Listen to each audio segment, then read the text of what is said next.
I didn't realize that some people thought it was morally wrong to collect dividends. Some people said you were stealing labor by collecting dividends and not doing anything. Dividends, no, dividends, you can, under our free market capitalist system, when you invest in a company, there's really two ways to participate in the profits of that company, or make money in that company. One is through capital appreciation. You buy a stock at $10, it goes to $20. You made a $10 profit if you sell. Capital appreciation. The other one is you participate in the profits of the company, and companies, will distribute their net income to their shareholders in the form of dividends. And in the case of REITs, master limited partnerships, by law, they have to distribute their profits to their shareholders.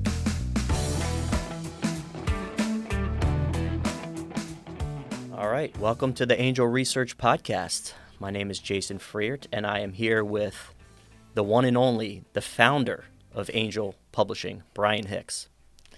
Thank you, Jason. That's very, very kind of you. So we're here to talk about quite a few things, but the main thing we're going to, I think, delve right into is your return to publishing your own newsletter. Right.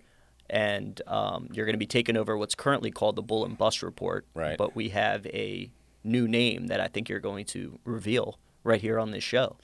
Yeah, Jason. To your original point, I've been sort of semi-retired for the past 10 years, and I've had one foot in Angel and one foot out. I've always maintained sort of a spiritual presence here at Angel. But in the past 10 years, I spent a lot of time doing other things like investing in real estate and traveling and really getting sort of a world experience that I could bring back to Angel. But now I think it's time for me to come back to Angel on a full-time basis because of just all the confluence of events that are happening around the world. We have the possibility of a new world war. We have chaos in the U.S. in terms of inflation, the potential death of the dollar. Americans are more divided than ever. People need clarity, they need guidance, they need direction, and I've come back to, give my perspective on what I've learned throughout the years through firsthand experience, and I've had the benefit, I've been fortunate to be. I've surrounded myself with very, very intelligent people, very smart people, smarter people than me. And I've learned a lot, and I've come back to preach the gospel, if you will, and to teach people who are looking for guidance. And so I'm launching a new letter. It's called the R.I.C.H Report, and the R.I.C.H is an acronym. It stands for Retired, Independent, Carefree, which also means happy, and H means healthy. In my opinion, I know we are an investment research firm, but I think the one thing that we're lacking is sort of this holistic approach to life. Right. And, being financially independent is just one part of the puzzle.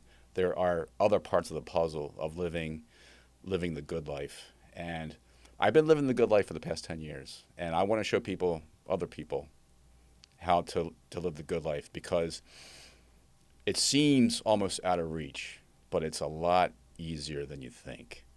And so in the R.I.C.H Report, I'm going to be talking about not just investments, but I'm going to be talking about how I live my life, how you can live your life when it comes to, right now I'm also enrolled in the National Academy of Sports Medicine.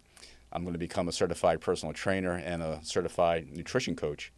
Not that because I want to teach people on an individual basis, but I want to talk about it. Right.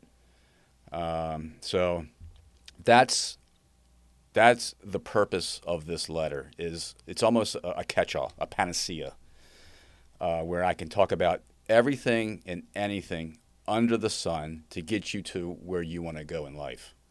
Right. And you've been a health nut for as long as I've known you. And it's sort of the argument is, which makes sense, is look, you can make all this money, right? And, have financial success in the markets or business or whatever. But how are you going to enjoy it if you can't get out of bed, And part of it's kind of a catch-22 because part of planning for your retirement is sort of planning for when you're going to die. And, a lot of people don't believe you're, 55 now? I'll be 55 in a few weeks. Yeah. So a lot of people don't believe you look young, you look great. And so, but you're also going to plan to live a lot longer, and you need your money to last that long too. Yes. There's a recent book that was just published by Dr. Peter Attia. It's called Outlive. And he has 5 goals on how to live a very healthy life. One is, I'm going to make sure I get this right. Number 1 is exercise. Number 2 is nutrition. Number 3 is supplements. Number 4, which is, number 4 is something that I didn't appreciate until I got older. Number 4 is sleep. Yes. And number 5 is another one I didn't really appreciate until I got older, and that is having healthy social relationships. And that's something that I have really sort of incorporated in my life.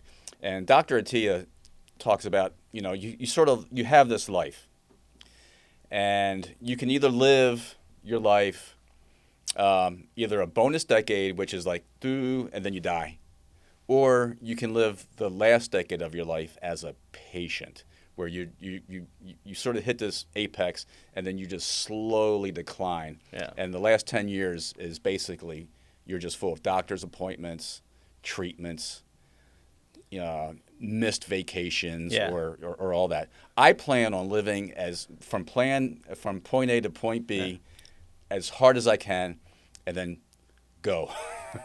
Well, it's the idea of, your life expectancy, but quality of life, extending that quality of life further, because, you could live to your 95, but if the last 10 years you're a burden on your family, you're draining all your resources. And I mean, the expense of, long-term care facilities is just outrageous. And so it makes sense that you want to be in control of your life for as long as possible, but you also need the funds to get there. Totally. And that's going to be part of the R.I.C.H report. The R.I.C.H report is going to show you how to put together a portfolio that you are constantly getting passive income, either monthly through monthly dividends or quarterly dividends. I've built a personal portfolio that's very heavily weighted in those assets. So we've talked about this before, Jason. Every month, I'm receiving a check in the mail, anywhere between $7,000 and $10,000, and it's passive. Yeah, I don't have to do anything for it. Last time we were on, you brought one of them. Yeah. We actually did a clip that was out there that people were. It sort of went pseudo viral of people, and some people were. I didn't realize that some people thought it was morally wrong to collect dividends. That some people said you were stealing labor by collecting dividends and not doing anything. Dividends, dividends, you can, under our free market capitalist system, when you invest in a company, there's really 2 ways to participate in the profits of that company, or make money in that company. One is through capital appreciation. You buy a stock at $10, it goes to $20. You made a $10 profit if you sell. Capital appreciation. The other one is you participate in the profits of the company, and companies, will distribute their net income to their shareholders in the form of dividends. And in the case of REITs, master limited partnerships, by law, they have to distribute their profits to their shareholders. I love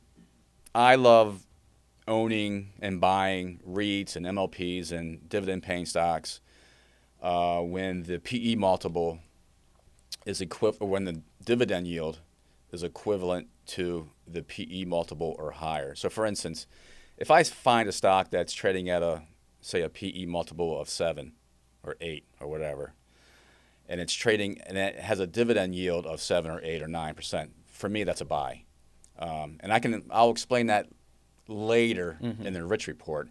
But there are certain fundamental reasons why that's an opportunity to buy a stock that's has a PE dividend yield that's equivalent to its PE multiple.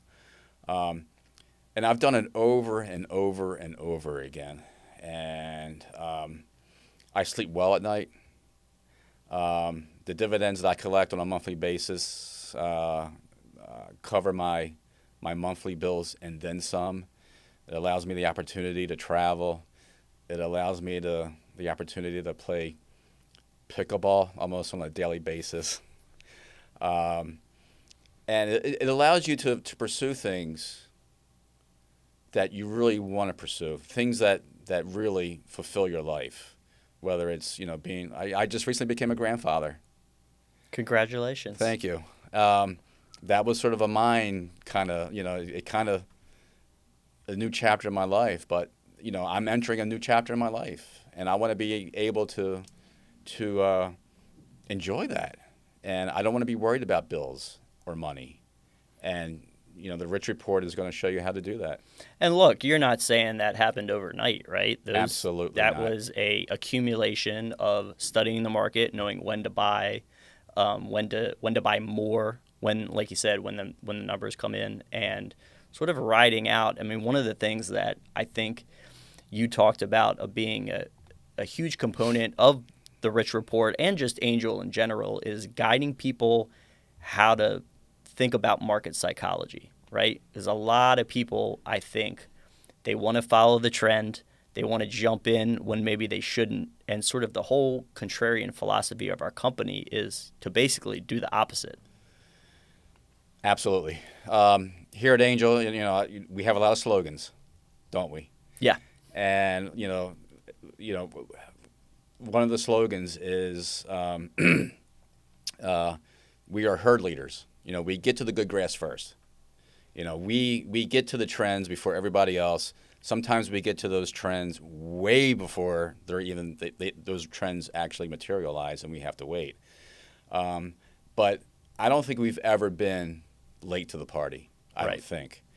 A good example, if you want to talk about this, is the market calls I made last November on our podcast.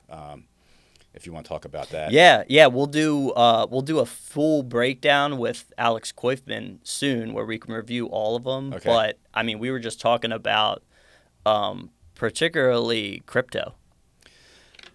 Yeah, Jason. So if you remember, our podcast last year was on November 14th, and we were talking about, you asked us about, my predictions for 2023, and I made some pretty bold calls. And John, I don't know if you can flow in that clip from last year about when I talked about crypto and Bitcoin, but I said some of these strong hands are not just folding their cards, but they're actually going bankrupt. So where's the bottom then? I think the bottom rate. I would say I think the bottom's happening right now. So buy? I would be a buyer. Yeah. It was a bottom. It was a time to buy. Yeah.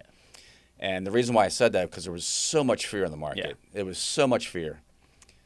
Bitcoin has doubled from that podcast. Yeah, more so. It's more. It was like 34. I think it was 15,000, and now it's around 33, 34,000. Right. I was looking at it this morning. The day of our podcast, Bitcoin closed at 16,669. This morning the futures were at 34,197. So it was a clean double. So that's I love fear. I love when there's fear in the market. Because we always do the opposite. Most people, most investors are going to just continue to do the same thing, all the time. They're going to panic. They're going to sell in a panic. And that's the time that we at Angel Investment Research can really, really pick up bargains. And I'm not saying it's easy, because there's been plenty of times when the market crashed, and, I'm not special. We're not special. Like, I have the same emotions as everybody else. But that's when you have to sort of override your emotions with your rational thinking and say, okay, these are the times legendary fortunes are made. And, COVID-19 crash, the crash during COVID, that was a time to really, really just load up on the stock market, because it paid off in spades. Yeah, I mean, oil was negative at one point. Totally. And like looking back at it now, like what? Of course it's not but it right, was. Right. So, but it is, I mean, in my experience, it does take a little bit of training to actually do it. I personally have my own sort of contrarian indicators, just friends of mine, and I know that don't really follow the market. And when they're talking about a certain thing, I'm like, all right, I need to do the exact opposite. Right. Like, this is the top of the market. We have these conversations all the time about, hey, this is huge now. Just same thing of when, gold was, when you go to the local mall, and, the pawn shops are cash for gold. Everybody's wants to buy your gold, and it's like that was the time to absolutely get out of the gold market. Totally. Yeah, I mean, the signs are out there. Yeah. In fact, they're staring you in the face. And you just have to recognize them, and you have to overcome this. You have to overcome this psychology of, like, what if this happens? Like, I remember during COVID-19 when the market was crashing, some of my peers who I highly respect, were like, "This is it. This is the end." And no, it's not the end. Yeah. It's actually the beginning. It's an opportunity. Right. And you just have to override that fear of, like, what if? What if this is the end? It's never been the end. Yeah. It's always there's always going to be these opportunities during times of absolute extreme fear, panic. And those are the times when you have to, just as during times of extreme greed, you have to sell. Yeah. People think it's just going to keep going up. And there's inevitably, it never keeps going up.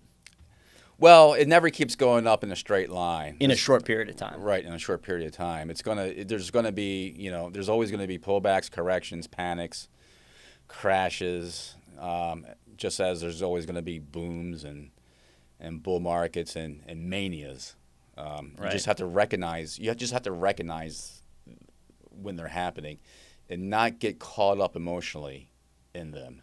You have to stand back with a sort of a almost apathetic, rational view and say, okay, what would you do now if you had $1 million just sitting there, in the bank account, just waiting to invest? What would you do?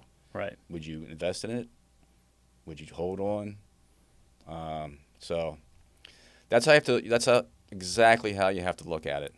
When in the beginning you talked about all the stuff going on in the world right now, what do you think is the most concerning, or the potential crisis? We've talked about this before. We just are now going from crisis to crisis to crisis. Is it geopolitical strife? Is it just all the stuff going on with, like, the rising interest rates and massive debt? I mean, like, now, what is the first part of this Rich report, retirement. Mm-hmm. How they're going to run out of Social Security as of now in, like, less than 10 years. Like, is that the most important thing right now, or is it more of an existential threat? Well, I think on an individual basis, the most important thing that you have to worry about is your long-term capital, your investments. I think I read something that by 2029, the national debt's going to be $89 trillion. And so you look, the one thing we pride ourselves on here is doing things outside the norm, unconventional actions. And I'm not relying on Social Security. Yeah. I've taken plans on living a very leisurely, comfortable life in my retirement. And again, I'm going to do that by investing in the stock market. Stock market offers everything you need. Everything, liquidity. I can buy and sell, any minute of the trading day. I can get in and get out. It offers, if you want long-term capital appreciation, you have that. I own personally, one of the biggest positions in my portfolio right now are the triple Qs. The triple Qs this year, in late July, were up from January 3rd of this year to late July. They were up over 40%. Okay, so the capital appreciation that I enjoyed just from owning the triple Qs was tremendous. And then I get passive income. I'm going to keep owning dividend-paying stocks, REITs, and MLPs for the rest of my life, because that is going to replace anything that I'm tenfold, 100-fold, anything I would get from Social Security. So you have to take action right now. You have to grab it, and don't rely on the government to, fund your retirement. So that's on an individual basis. That's what you have to do right now. You have to somehow either have income that is equivalent to the inflation rate right now, or doing better. And there's ways you can do that with dividend-paying stocks. There's dividend-paying stocks and REITs and MLPs that pay a higher rate than the current inflation rate. Okay, I think inflation is actually, this is my prediction, I actually think it's going to go down probably in the next 12 to 24 months. Outside of that is sort of the geopolitical stuff that's going on. And I'll be honest with you, I think the Hamas attack on October 7th, that was sort of a black swan event. Although, if you looked at what gold did on October 6th, somebody clearly knew something was going to happen on October 7th. But I don't think the market had priced in that Hamas attack and the potential for another major conflict in the Middle East. Now, I don't want to be, unsympathetic, but there's going to be a big opportunity after this. I'm getting very bullish on industrial metals, on commodities. I think we're going to be entering a commodity super cycle, a super cycle, as we pump in a lot of material, minerals, metals, everything industrial into the military complex. Plus, we've already committed to rebuilding cities. So imagine how much stuff is going to be needed to rebuild Ukraine, and we're probably going to rebuild Gaza as well. All that cement and steel, oil and gas. It's going to be, in my opinion, we're about to enter a commodities bull market like we saw in 2000 and 2001, where oil went from $30 a barrel to $150 a barrel. We're going to see that kind of a bull market. Interesting. So, all this is going to be covered in the R.I.C.H report. Absolutely. All right.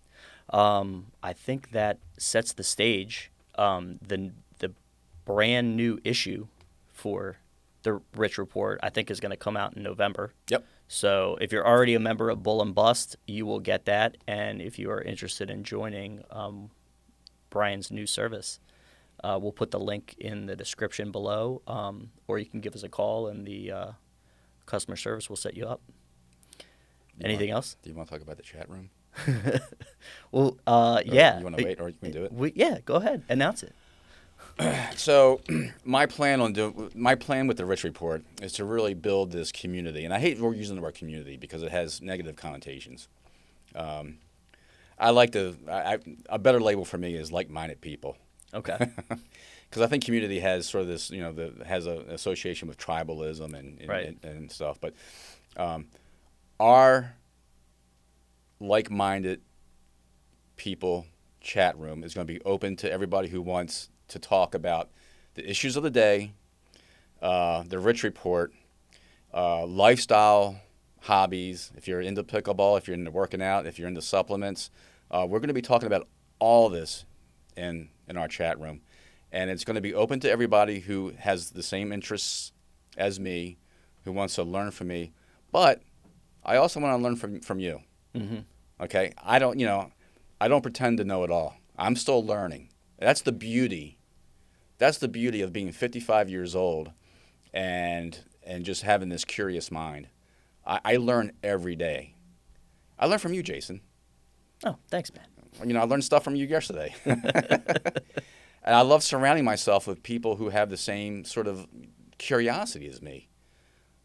Because, as you know, what I've talked about a lot, who's one of my mythical heroes? Mythical heroes? Yeah. I was going to say Bob Ross. Well, Bob Ross is a non-mythical. He's a non-mythical hero. Sisyphus. Right. So Sisyphus, for anybody who doesn't know, was this man who defied the gods. And right off the bat, I like that. Because I sort of see myself as sort of this unconventional thinker, almost a rebel who likes to question authority, who actually likes to go against authority. And his Sisyphus was condemned by the gods for defying them, to pushing up this rock, up a hill, up a mountain, with the teaser that if he could get it over to the top, he would become, his punishment would end. But it never ends. Every time he gets close to the top, the rock, the boulder, rolls back down, and he has to go back down and roll it back up again and again and again.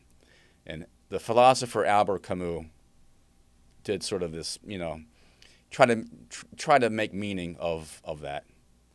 And the meaning Albert Camus made was that Sisyphus was happy. He was happy pushing up that boulder for eternity. And that's how I see us, is that every time we push that boulder up and we accomplish something, we're not done. There's another rock to push up. Right. And so this is, for me, I'm coming out of retirement, semi-retirement after 10 years. This is my next boulder that I want to push up. All right. Okay? And I want everybody on that journey with me, helping me push that boulder up. Okay? All right. Well, we'll let everybody know how to join you in your journey of pushing the rock. And thanks again for coming on. And we'll be back, I think, with our annual predictions episode probably in about a month. About a month, Russ. Yeah, Yep. and we'll review all the predictions from last year, right and wrong. But I think we had more right than wrong. So it was a mixed bag, but definitely more right than wrong. Mm-hmm. All right. Thanks again. Remember to like and subscribe to the podcast on Apple, Spotify, YouTube, and comment. If you noticed any errors, you can comment too. We won't get offended. Otherwise, we'll see you next time. All right, Jason. Thanks.